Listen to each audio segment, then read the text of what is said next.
Well, thank you for coming today, everyone. I think this is a great size group because we don't want to do death by PowerPoint, where I'm kind of just talking at you for 60 minutes. So this is a good size for conversation. A little bit about me. My name is Scott Deal. I'm the platform practice lead for Magenic Technologies. Our platform practice covers a lot of areas: data and analytics, or what some of you would think of as classic business intelligence, content and collaboration, so this would be things like portals, system integration, and any kind of cloud-based technologies that touch on those architectures. So it's a pretty broad area. I am based out of some place in the north, so I have a quick quiz for you. Can you guess the state that I'm from? I am from the, you guys already know. Smallest state with the largest name. Connecticut? That's a big name. New Hampshire? Minnesota? Not small enough. Not small enough. You got to get smaller in terms of geography. Rhode Island. So actually the full name of Rhode Island is Rhode Island and Providence Plantations. So we have the good fortune of having a really long name for a really tiny state. Do any of you know what a quahog is? All right, so a quahog is a really big hard-shell clam that lives in the waters outside of Rhode Island. It's also the name of a town in Family Guy, if you've ever seen the Family Guy cartoon, which is based in Rhode Island. So that's a little bit about me. I'm primarily a data guy, a former English teacher in a previous life, love to tell stories, and love to talk with people about things I'm passionate about. In this case, Internet of Things, or particularly the data-related pieces of Internet of Things. So that's what we're here to talk about today. I'm a big reader of blogs, industry articles. I follow a lot of the things that are happening in the industry. And I just saw a recent statistic that said 80% of all consumers do not know what the Internet of Things is, and they really don't care about it either. So maybe a good place for us to start is by coming up with kind of a common definition of what is it when we're talking about Internet of Things. So I'm kind of curious, would any of you like to share with the group your understanding of when we're talking about the Internet of Things and Internet of Things solutions in terms of software development? What are we talking about? Yeah, Pam. Devices that allow you to monitor activities, and it's just a variety of things like turning your lights on from a mobile phone, where there's a connection through wireless internet that will kind of cause a machine of some kind to. Great, fantastic. Can you repeat the answer? Summarize it for me. Yeah, sure. Yeah, absolutely. So devices that are generating some kind of information or events or messages and are being sent out over wireless, out over a network, being collected somewhere to be used for something. Anything that anyone would like to add to that? I think that's a great description. I just read an article earlier this week, and it said, I think in the next 3 to 5 years, 66% of the people will have smart homes, meaning they will have thermostats, doorbells, connectivity to your TV, connectivity to some of our connected cars already with Car Connect and Auto Connect and all that, or AT&T Car Connect. So I think we're building an enterprise and environment personally where everything we do is tracked, monitored, recorded, built, and there's data around it all. Absolutely. I think one of the interesting things about the term, because Internet of Things has a lot of hype in the media, so you've all heard lots of things about it. But this 80% of consumers don't really care about the Internet of Things. Well, they do care. They just don't want to call it the Internet of Things, or they don't see it. They don't see it that way. I've got connected devices that I can do things within my home or within business to monitor my business. And we're kind of got to look at both of those scenarios today. I was at a meeting last week. Xavier said he had 45 different internet connections just in his home. Well, I could tell you from my personal experience, between my kids' mobile devices, Xboxes, my computer lab, and the computers I work on, we probably have, 15 devices connected to the internet at any given time. It's really, and this is becoming more and more common in a lot of homes. Well, so yeah, we're definitely all in the same ballpark. Here's a one of many definitions that we could pose for Internet of Things. System interrelated computing devices, mechanical and digital machines, objects, animals, or people that are provided with unique identifiers and the ability to transfer data over a network without requiring human-to-human or human-to-computer interaction. Pretty close to what you were saying, Pam. I think the only additions I would put in there is unique identifiers.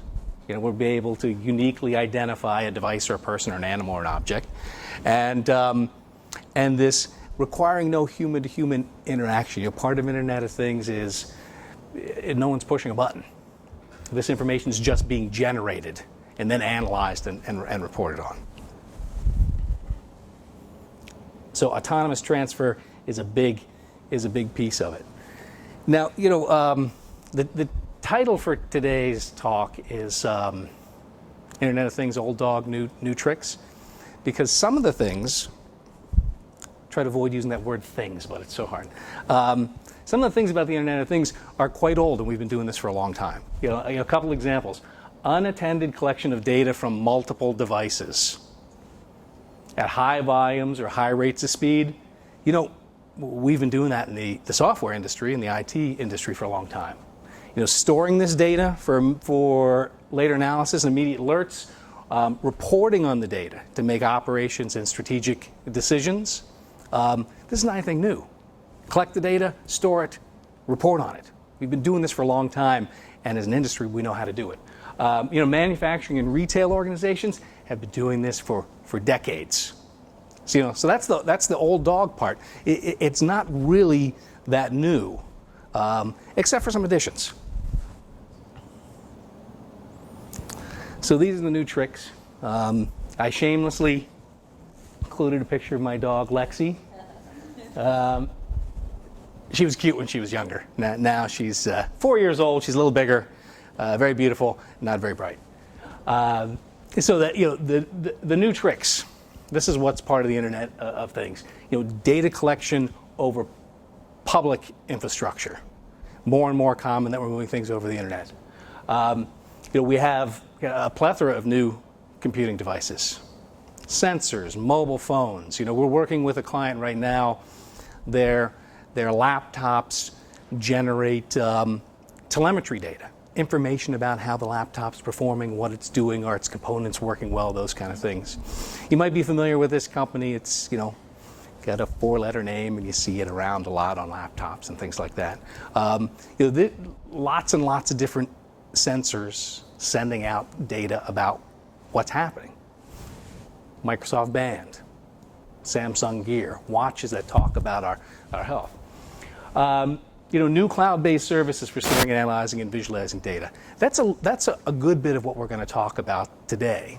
Is some of those scenarios that use these services and some of the architectures that support that.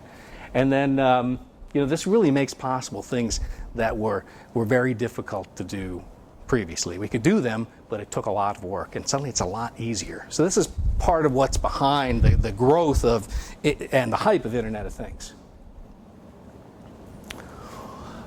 You can call this a thought model that we often use when we're talking with people, both businesses and technologists who are thinking about implementing these solutions. We use this IoT cloverleaf to think about the pieces of Internet of Things and how to break it down. And you really have kind of 4 major areas or 4 major things that you're dealing with when you're putting together an Internet of Things solution. One, ingestion, data ingestion. In a lot of cases, if a lot of messages, a lot of data is coming in, you have to deal with the problem of massive amounts of data and how you're going to quickly store it and not lose any of that. One of our clients hates this word ingestion. They're like, ick. I don't want to ingest anything. Well, call it data collection, call it data capture, whatever. But that's a big piece of the cloverleaf when you're putting together an Internet of Things solution. Command and control. Command and control is not always part of an Internet of Things scenario, and this is really about not just collecting the data, but talking back to the device. and issuing commands and giving notifications. So it's not just stuff coming in, but it's also turning around and controlling what is sending the messages. Mobile phone, laptop, sensors, you name it. So that's another area that needs to be thought through when you're building Internet of Things scenarios. Storage. How are you going to store this data? You got a lot of it. Might be structured, semi-structured. It's probably not a nice, clean thing that you can drop into a relational database. So how do you deal with these storage issues? In a lot of cases, it's just coming in as files. Got a huge stack of files. What am I going to do with that? How am I going to process that? And then the biggest piece, and this is my background, former principal BI consultant, is analytics and presentation. You know, it does nothing for an organization to capture gobs and gobs and gobs of data and then not be able to do anything with it. So being able to analyze and get insights out of that data and use the technologies properly to efficiently do that, Hadoop, for instance, where we were talking about earlier, is a critical piece of this, as well as the presentation. You know, we're living in a world now where people have digital devices, mobile phones, laptops, and they are used to pretty pictures, getting things quickly, immediately, something they can easily digest. So not just the analysis to get the metrics, but also the data visualization. How are we going to provide this back in a way that people can get quick insights? Typically in the form of something like a dashboard, but it can take other forms. So, so that's the IoT Cloverleaf. You can see as we go through, some of the scenarios are going to be broken up to either talk about this front half, bringing the data in, or the back half, storing it, analyzing it, and presenting on it. So far, so good? Questions, thoughts? You talk about storage that's using cloud. That's cloud. So that's an excellent point. In the scenarios I'm going to show you today are almost they are all pure cloud solutions. So kind of end to end, collecting the data, storing it, analyzing it, and presenting it are all based in the cloud. And particularly some of the technologies that I'm going to be pointing us at are Microsoft-based technologies. So Magenic is a professional services organization. We do custom application development, and we use lots of different platforms. So we'll use Azure by Microsoft if we're doing cloud-based stuff. We use AWS with Amazon, depending upon the client's needs. But we've been recently doing a lot of Azure work in the IoT space, so I kind of chose to stick just with those technologies. In your head, as you're looking at some of these scenarios, you may want to plug in something else. You see something like Power BI for data visualization, you might think, well, we use Tableau. Okay, fills the same role. One thing I didn't mention here, and that we don't always mention, is device development. So some people, and really today's talk is not about this, but some people, when they think of IoT, particularly if they're more technically inclined, they're developers, they're application development people, they're thinking about actually building and programming the sensors. So that is a piece of it. If you're working for an organization that already has objects, devices that generate some kind of data that's really valuable to you, great. And in most cases, that's the vast majority of scenarios we're seeing. Clients come to us and say, hey, we're already generating all this stuff. How do we collect it? What do we do with it? That's good. In some cases, if you're thinking of starting from scratch as an organization, there is a device development piece, the actual sensors, what sends those messages. And within our company, the developers and the real hardcore application geeks, they love this piece because you're right down in the boards doing really intricate programming, and this is kind of the electrical engineering side of things. We're not going to talk about that today. Just be aware that is on the front end if you're working with an organization that already doesn't have devices that are generating lots and lots of messages. All right. So you'll see the slides are kind of colored here based upon the different areas of our Cloverleaf.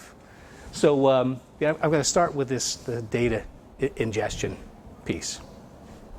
And before I dive into this, good so far? As far as getting the data, is it usually like metadata that you're analyzing for these devices, or is it like the physical, like this, message was, the device somewhere does this and this, and then it's passing that information? Boy, that's a great. That's a great question. The answer is both. I'm actually going to show you just a couple sample messages. But in a lot of cases where we are collecting from devices, information about particular state, like say it's an oil pump. At this point in time, I've got a flow of 6 gallons per second, and that's the message. Now, associated with that, I might have a couple other identifiers, like this is the location, this is the oil field that it's located in. I may be passing back other things that when they're matched up with other data, give us lots of rich reporting. But the messages themselves tend to be fairly small. Hey, here's an event, here's something that happened, you want to know about it. And we can dig in that a little bit when you see, I'll show you a couple sample messages. But, getting message from devices, if your organization does not already have devices, sensors, computers, laptops that are sending this information, a couple things that are good to think about in terms of ideal message design, particularly in terms of the information you want to get out of it for decision making. Usually one common format. You're going to see the terms JSON and XML a lot in terms of message formats, a structured way of putting together a very small message. Usually want to capture a couple fields, things like a unique message identifier, what's unique to the message, a device identity, hey, what device is it coming from? Because that identifies either the device or the person. An indication of severity. This kind of gets a little bit into the metadata. How important is this? Do I need to pay attention now? Do I never need to pay attention? Is it just extra stuff that might be useful to know? A message string. Pump rate, 6 gallons per second. And a region that can be expanded later. Thinking to the future, is there areas within this message where we can add other data that we haven't really thought about yet? Timestamp to that. I would absolutely agree. That is a missing bullet from here. A timestamp. So much of this data is time critical, whether it's for historical purposes or for alerting and notification. So the components of a message. I really like this cartoon. So you can take a moment to look through it.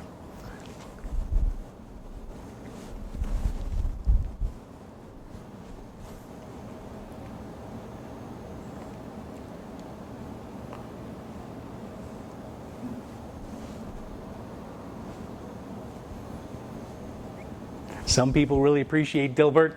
Some people don't appreciate Dilbert. As a software engineer, I appreciate Dilbert. You see a lot of things going on here, right? You've got a unique identifier, employee 3452378. You've got a device ID, your wrist monitor. Actually, the wrist monitor would probably also have some kind of unique identifier, a long alphanumeric string. Message payloads. That's probably why your typos are up 9%. A message would probably get even down so low as Dilbert, typo, this time. And that would be aggregated over time. Indication of severity. Your wrist monitor indicates a desire to beat an authority figure to death with his own tablet computer. Okay, that's severe. And then, an area for future expansion. I'm not sure right now we can figure out through analytics that his brain's wuss subroutine kicked in and the danger is past. But there's going to be other information that you might want to include in there. A message might look like this, and this kind of gets to what we were talking about earlier, Jason. There has to be some joke, JSON. I'm going to work on that.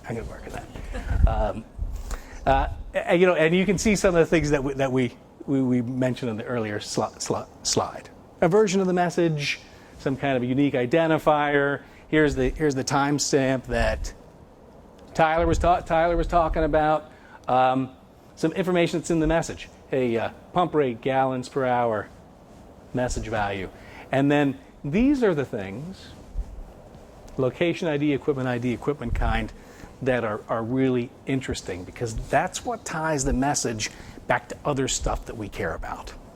You know, in an oil field scenario like this, we're going to want to know things like what piece of equipment generated this message, when, in which oil field, what type of equipment was it, not just pump, but what was the product type? Are we having problems with this particular type of product? All these things can be gotten at through a key for that particular piece of information. For those of you who are kind of BI, business intelligence types, if you heard of dimensional modeling, kind of the facts that are coming in are the messages.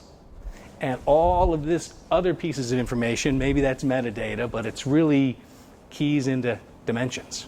And you can expand out the dimension, provide all kinds of descriptive information about your reporting.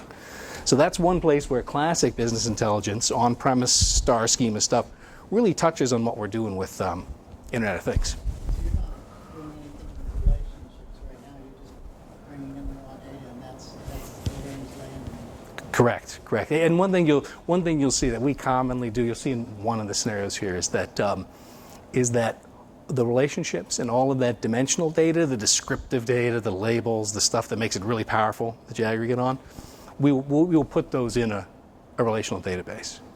So we'll have the dimensions sitting there. It's kind of like a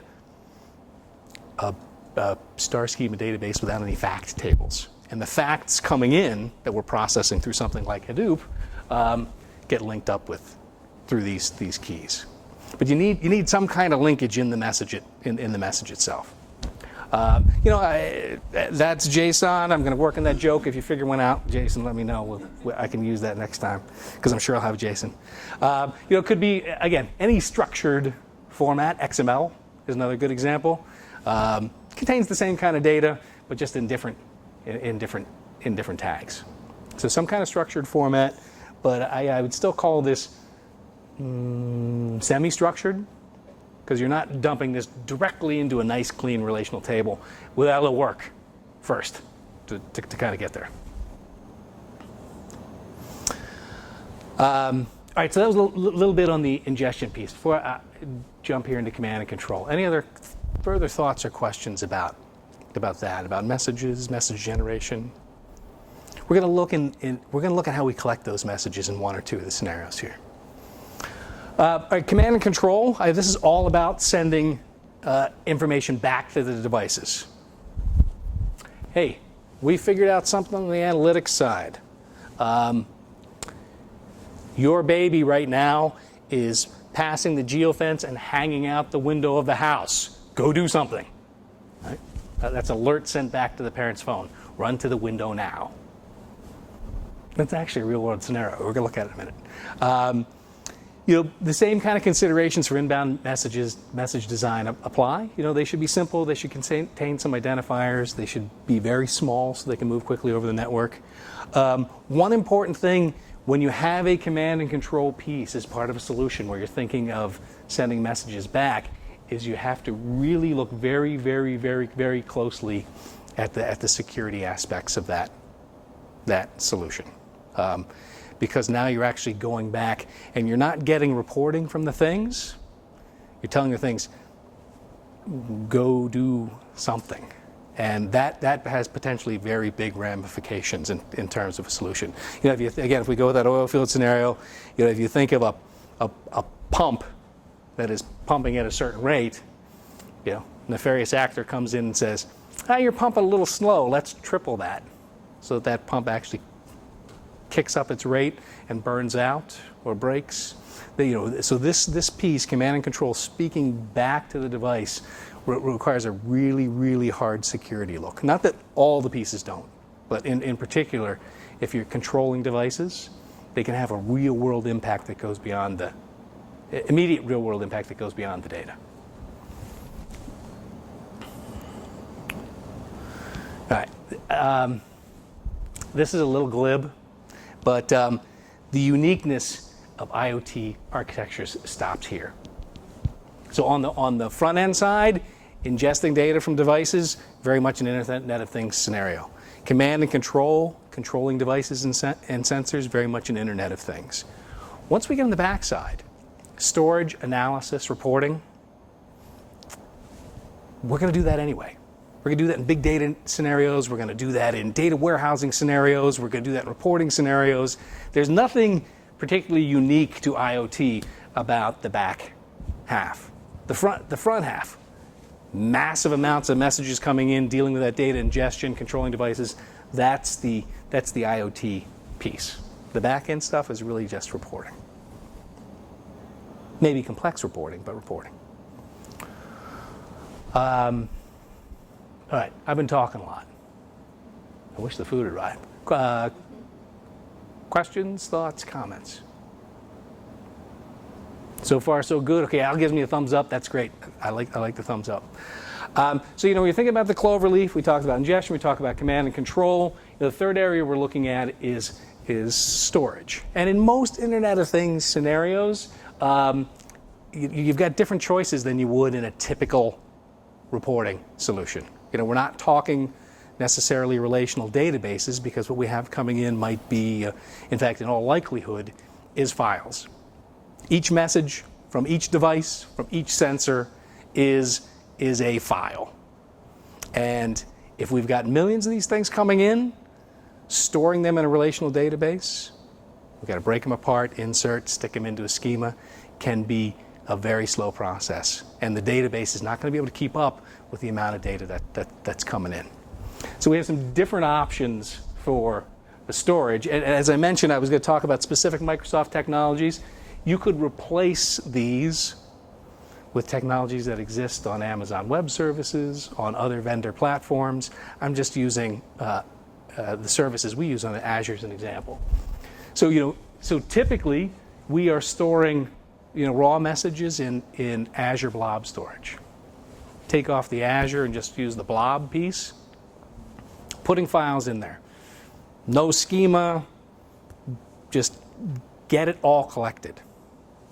Get the dump in one place so that you're not losing any of that data. So we'll use, again, technologies like Blob Storage, sometimes Azure Table Storage, which is a name value pair database. It really depends upon the kind of data that's coming in.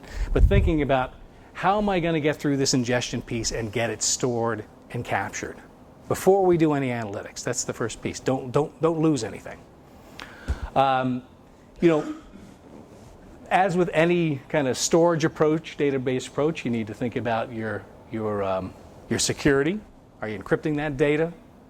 How do people access it? What roles they have to get that data? Then you're kind of back into the traditional database world of how are we going to secure the data that we've collected.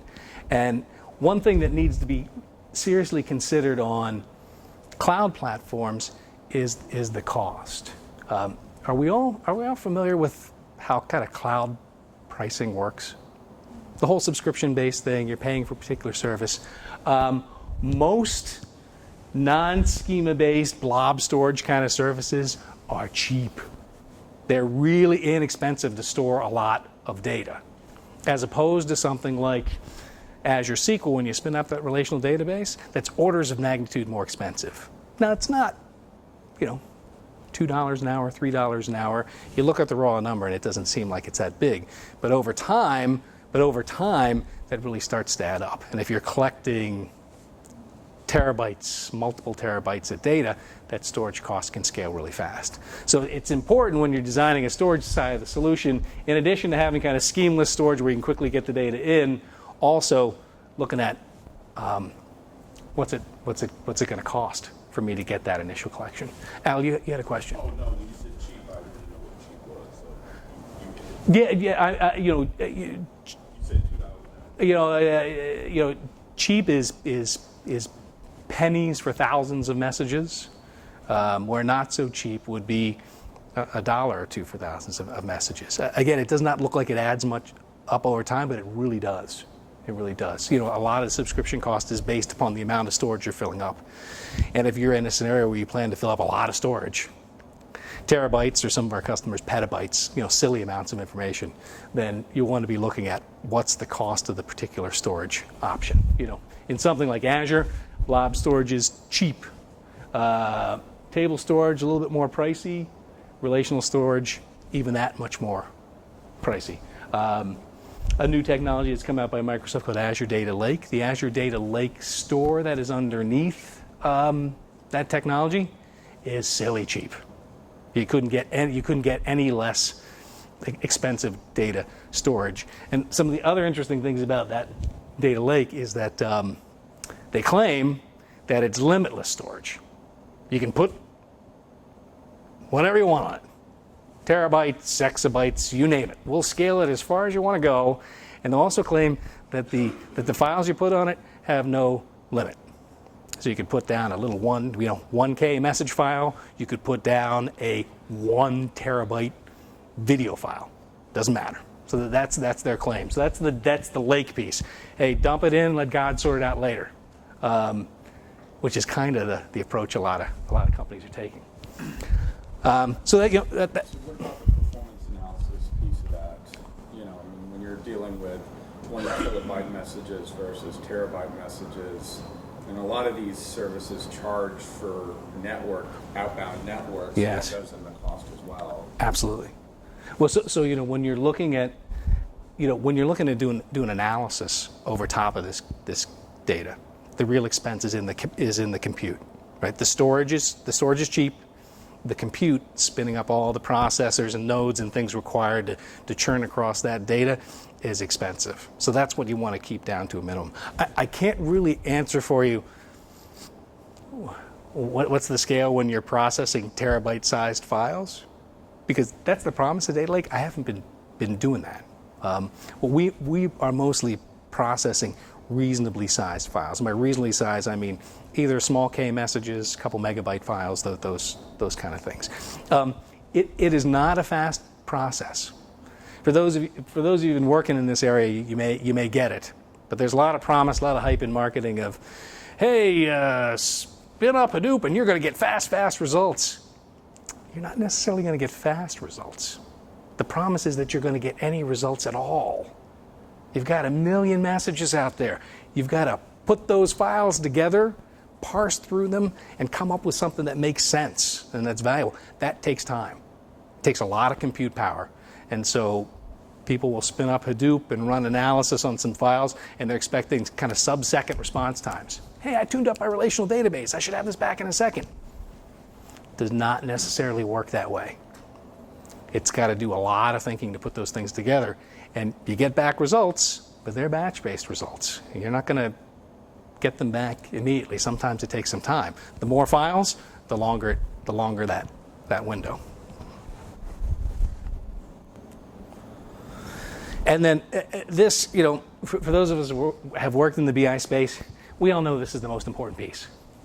You collect the data, you store it. If you don't analyze it, and you don't present it in a fashion that can be absorbed and understood by your customers, what's the point? So we have a lot of different tools for working with this out on the Microsoft stack on Azure. Tools like HD Insight, which is Microsoft's version of Hadoop, managed Hadoop big data on Azure.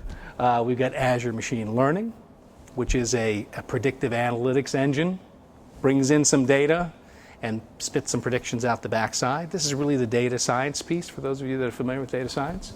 We got R as a computational statistics language. A lot of different things that we could use to do the analytics. And time's moving along, but as I run through a couple of these scenarios, I'll show you where these things fit in there. For any of these in your head, for your particular organization scenario, you can swap things out. Okay, I mentioned earlier, Power BI, Microsoft's tool for interactive reports, dashboards, data visualization, charts and graphs. Maybe your company uses Tableau. Maybe your company uses ClickView. Maybe your company uses Cognos reporting. There could be lots of different things that fit in here. But all of these Internet of Things scenarios end here. They end at a presentation data visualization tool that's capable to handle the data that's coming in. If they don't, what's the point? That's the whole point. The whole point is to get the data sensibly to here, whatever here is, BI, Tableau, ClickView, Cognos, etc. How is Power BI working out? Is it limited by volume of data, for example? Or, I understand a lot of it uses Excel spreadsheets as sort of a data source, and that's limited to what a million area. Well, I mean, so you raise a great question, and the question is, can the tool handle the volume or the amount of data that's coming in? I mean, I could talk to you about some of the statistics on Power BI. Like if you import data, you can import into the engine itself up to 10 gigabytes. Currently, it's constantly changing. Microsoft's putting a lot of effort into evolving this tool. But you can also use the tool to direct query data sources. So the data resides in the source, and you go out and grab it from there. Performance implications in each case. If you import the data, there's an in-memory model sitting in there. To use a nice New England term, it's wicked fast. It's wicked fast. And I think that's WIKED, wicked. If you use direct query, you have access to much larger volumes of data, but it's a lot slower because you got to go out there, talk to that, and bring the data back. And so part of what architects putting the data side of these solutions together, it's no different than data warehousing. I got 10 million granular records. Do I roll those up and summarize them so they're a lot smaller? Do I aggregate? These are decisions that you have to make. In a lot of these cases, if you've got a couple terabytes of messages coming in, no one's looking at those message by message. Almost everything is digested and rolled up. And so that's a way to address the question then. Well, Power BI may not be able to handle 2 terabytes of granular messages, but if you're rolling it up to a summary that's a couple thousand rows long, sure. And that's going to be true for any tools that are in this space. The Tableaus, the ClickViews, they're all going to have to be smart architecture choices in what you do with that data. All right, 4 pieces of the clover leaf. This is kind of how we think about solutions when we talk about them internally with training and with our clients also. Any questions about this before I move on? All right, so yeah, please continue reading. I'm going to walk through a couple scenarios that talk about different pieces, or all the pieces of the IoT cloverleaf we were looking at earlier. I mentioned the cloud, a personal scenario, a home scenario, a business scenario, and then we're going to look at some breakdowns of different ones there. This one here is particularly close to my heart in more ways than one. This is a personal cloud scenario that kind of shows the different pieces of that cloverleaf. Good friend and colleague of mine recently had a heart attack, relatively severe heart attack. Kind of a surprise. I suppose these things are always surprises. Successful surgery has come out the back end. He's in pretty good shape at this point. But this scenario is his scenario. We got to talk through this, where he wears a device, a Microsoft band, and the unique identifier for that device identifies both it and him. That information, it's collecting a couple things about his activity level, pulse rate, heart rate, a couple other things that are interesting to his doctors. That is pulled into a nearby private cloud, his laptop. It is then pushed up into the internet. In fact, it's sitting on Microsoft Azure in something called Microsoft Health Vault, and he has given his healthcare providers access to certain pieces of that information. So on a regular basis, he will get texts from his doctor. Notice your salt level is a little off. Been eating too much pizza? This constant feedback on his activity from a device on his arm. So that's a common consumer scenario, but it's actually a very valid one. It gets way beyond I've got a smart refrigerator and it's telling me that my milk is going to go bad or that I need more cottage cheese. This is a really valuable service for him, and it's not. Again, a couple years ago would have been very difficult to do with the new services and devices. It's relatively simple to set up. I know it's outside of your area. This band can be more than just heart rates. Consider your blood and time for the chemistry of your blood, salt. Well, so I mean, it comes down to if you have some kind of input, right, that you can end up digitizing. So I would imagine, say someone has diabetes, and when you're checking your blood, that needle goes in and checks the blood, and then actually is able to pull out some numeric content on the phone. That's a message that can be passed back somewhere. So I don't know if that answers your question, but this is where the area of device development gets really kind of interesting, because how much can you collect about things that are non-digital, like they take up a person's body, they take up a person's blood. But that's really the promise of healthcare, is being able to pass that information. And of course, user has granted her, it's actually him, providers access to some of the data. How much of that do you want to share about yourself? Because there may be some things about your health that you just don't want to share with your providers. And your life insurance company. And it should be your choice whether that is shared. So yeah, that's a personal IoT scenario. This one, I like to share this one because this is a home-based IoT scenario. We kind of referred to it a little bit earlier, and it just amuses me to no end. And so this is a home data collection, baby wellness. To do something like this in your home, you have to either be a supreme geek or a supreme helicopter parent, or probably both. And in the case that the person I know who's implemented this solution is both a supreme geek and a supreme helicopter parent. But again, you can start thinking about the uses of devices here.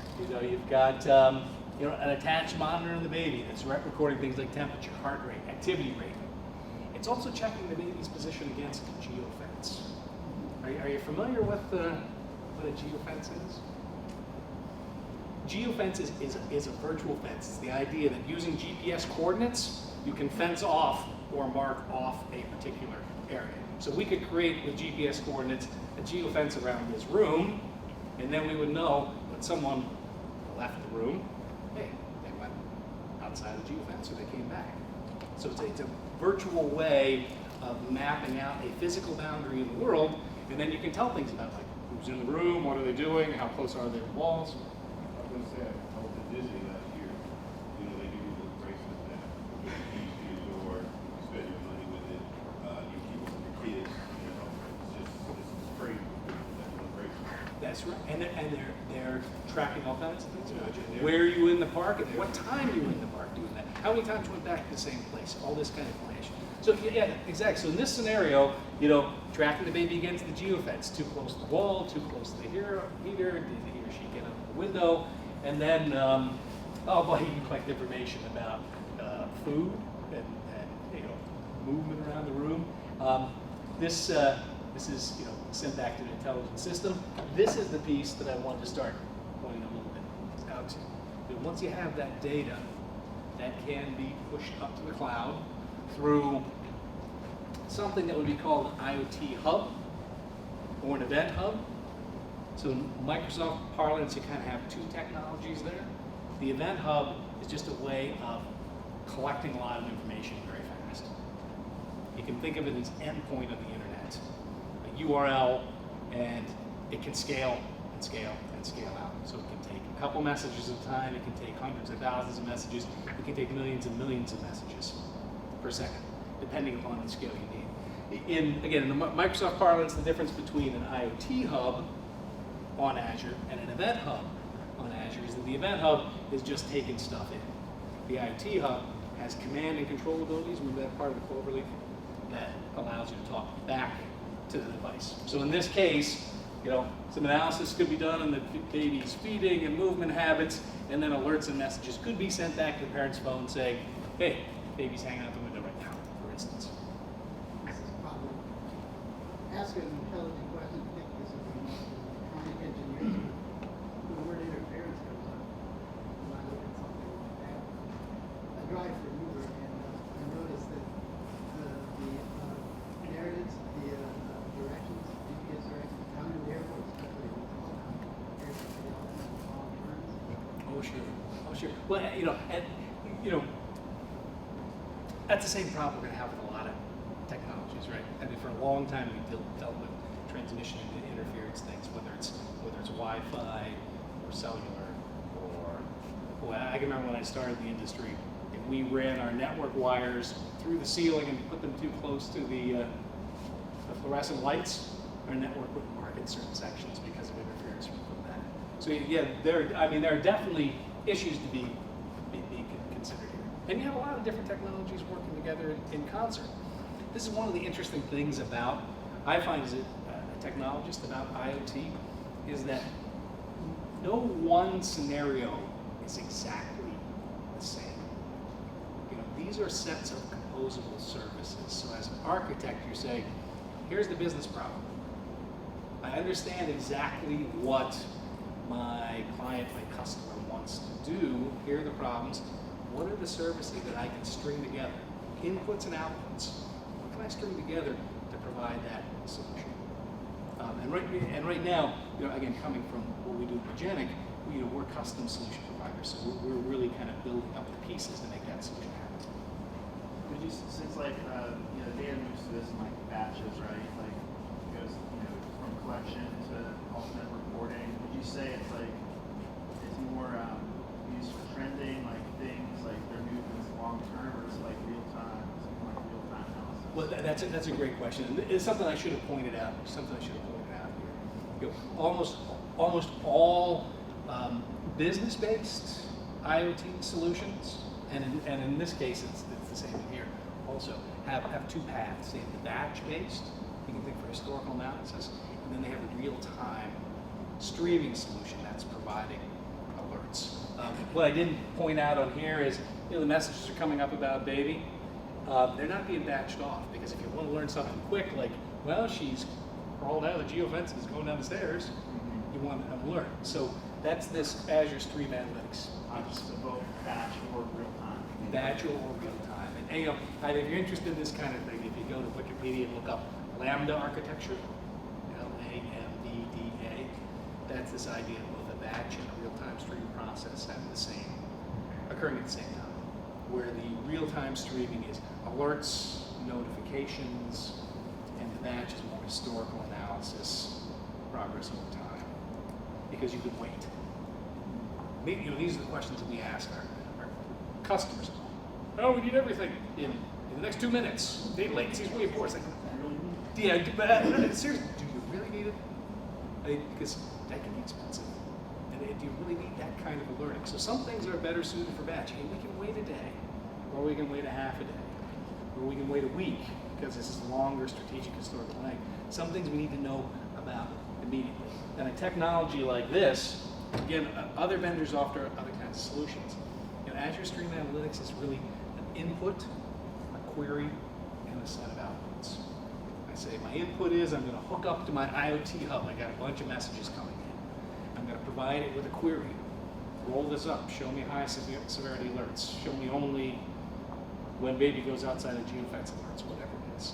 And then an output. Where am I going to send that? Right, because you have to choose, right? Because you have performance with the real time thing. So it's like, what's important to me? And this is where business intelligence, right? More than 50% of it is business. What do you really need? Sussing out those requirements and really understanding them, particularly on this alert side.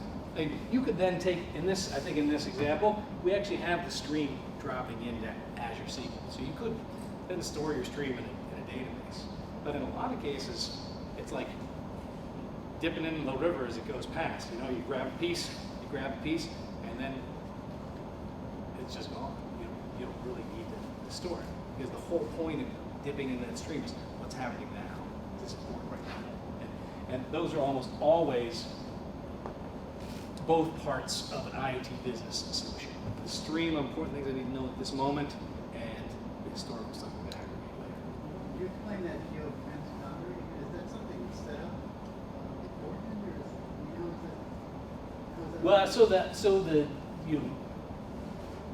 I'm not going to go into the specifics of the device, but these are GPS coordinates indicating the boundaries of the fence. Now, how those coordinates are determined, I don't know if he's using like a device in each corner of the room. I'm not quite sure how that fence is. You do have to set up the geofence, absolutely. I'll bet Disney has some kind of geofencing. When you were moving around out, I mean, they knew you went through a gate into a particular ride, but they also know that the boundaries of a particular part of the park are here based upon GPS. GPS is like what, down 3 feet? Yeah, it's supposed to be that. It's supposed to be that. Yeah, I think so. Yeah, absolutely. And again, I think if you have some devices that are actually boosting that or indicating particular points in the map, you can get a little closer. Oh, yeah. So yeah, interesting stuff. Again, this is another one of these places where Wikipedia is a great place to go. Look up geofencing and you're going to find 15, 20 different links out to all kinds of information on how you might do that and why you might want to do that. I have one more question. Transmission pipeline, getting that from point A to point B, do you see any issues with that in terms of, the software that you have to build? You have to take it, if you build a software, I assume you have to take hardware to kind of. Yeah, well, in terms of, no, that's a good question. I'm going to pop that because I'm going to refer up to this one too. So this is a business scenario we'll talk through here in a second, or an enterprise scenario. Some of the examples I'm showing you here are pure cloud-based solutions, meaning they're platform as a service. All right, so are we familiar with that distinction, platform as a service versus infrastructure as a service? Let me, I'll give you the 30 second on that, or maybe the 60 second. Infrastructure as a service is basically where we're taking virtual machines, software we're accustomed to running, an operating system, an Oracle database, all that, and we're now just running that out in the cloud. So what we did on premise, but now we're not running it on our own hardware, we're running it as a virtual machine out on the internet somewhere. Amazon Web Services, huge business for them, is this infrastructure as a service. Platform as a service is, hey, actually running out there on the cloud provider is a database service, Azure SQL. You don't have an underlying operating system that you're aware of as a user. You just connect to it. You got tables, you got objects, you get started, you work with it. That's a platform as a service. You don't worry about all the back end stuff, installing, patching the software. Al, I'm getting that this kind of answers your question in that, though, in those kind of scenarios where you're using all platform as a service, it's very easy to scale. If you're pushing in a lot of data and you're finding, whoa, my pipeline's a little too small and things are backing up, you can go into platform as a service and say, I just want this much more memory. Give me these many more cores. Go. Now your price goes up, your subscription price goes up, but so does your computer. Bang, like that, you're open. If you're using something like infrastructure as a service out in the cloud, where you've set up these virtual machines that are kind of doing this work, that requires more work because there aren't easy knobs and widgets to say, just bump it up. I just want some more cores. I want some more memory. You got to do a good bit more configuration to make that happen. So here's an example of the same kind of thing, collecting data from things. This is for managing retail properties. Now, I think this is really, the kind of obvious scenario also.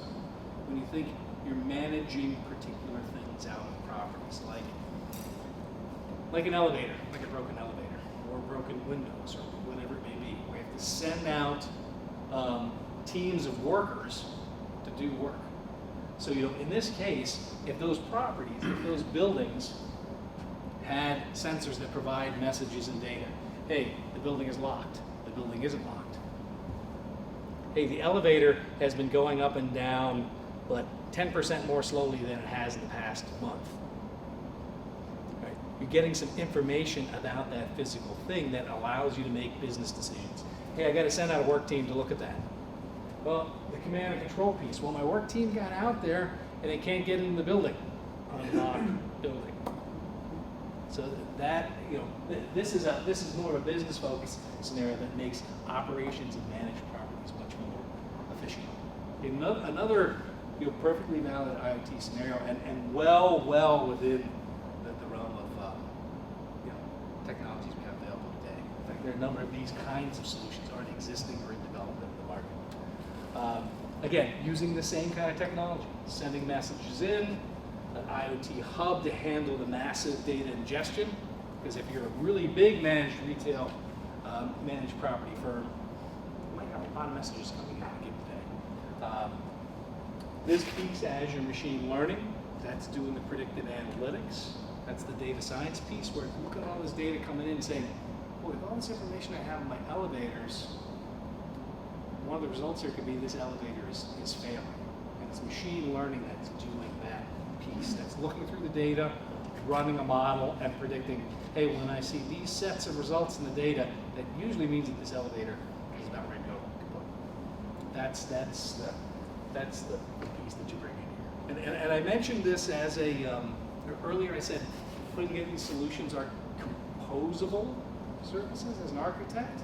You know, in this situation, well, I know that I need to talk back to the property because I want to unlock it.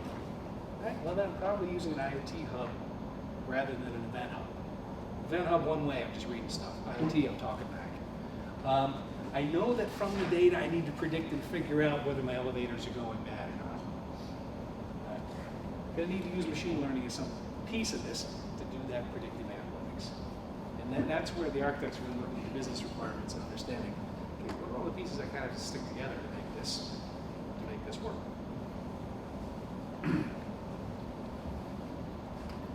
Questions about that? Yes. What's the C plus C record? Oh, I'm sorry. Command and control. Oh, okay.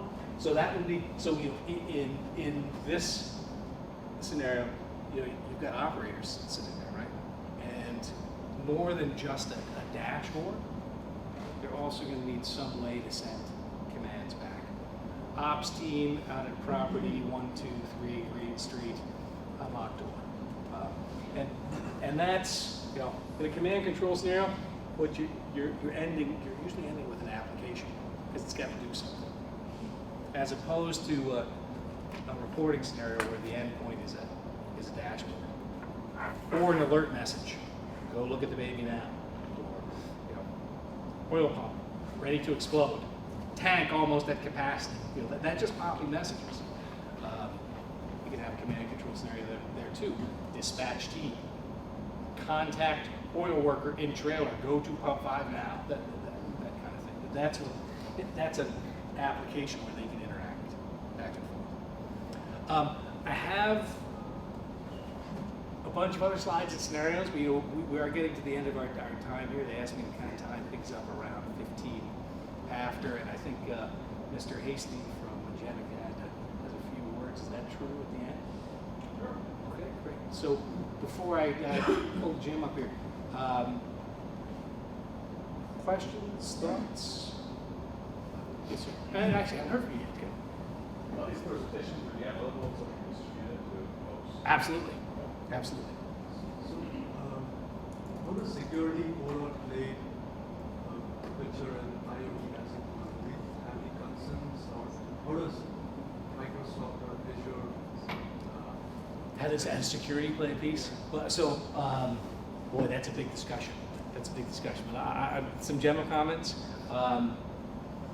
When you look at statistics from surveys, like the one where I pulled out, the 80% of people don't know what IoT is or what it's about.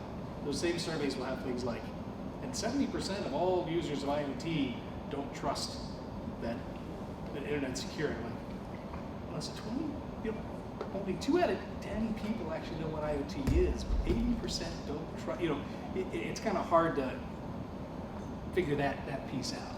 But the fact is, when you look at whether it's Amazon Web Services, whether it's Microsoft Azure, if you go to their trust centers, their security sites, they're regulatory compliant with things like HIPAA and SOX. And they wouldn't get to that level of compliance and certification if the technology was not securable in that way. So it is very securable, but there's a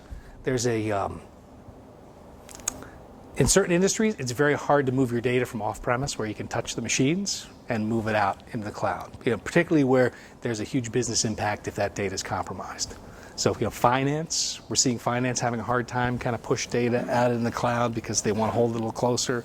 Healthcare, a little bit because you're dealing with privacy concerns. But in terms of the things you do to secure the data, the knobs and levers that you have, encryption in transit, encryption on the data store, unique keys for accessing data, roles, a lot of it comes down to the architecture. At the end of the day, if you're buying IoT technology, you're buying a solution, you shouldn't be asking, is Azure secure or is Amazon Web Services secure? You should be asking, does your provider know security? They're architecting it in a secure manner. The tools are there to do it. But if it's a custom solution, someone has to be thinking through all those pieces very carefully to make sure end to end. You know, and we in a lot of scenarios, we often say, hey, after we built something for you, why don't you bring in an external auditor and have them take a look at it? It doesn't hurt us to have someone look at it and say, hey, you know, maybe there's something that we missed that we didn't see. That's always a great thing to do, and particularly if you have command and control. Just bring in another firm and have them look through it and look for those issues. All right, great. Mr. Hasey, can I hand things over to you?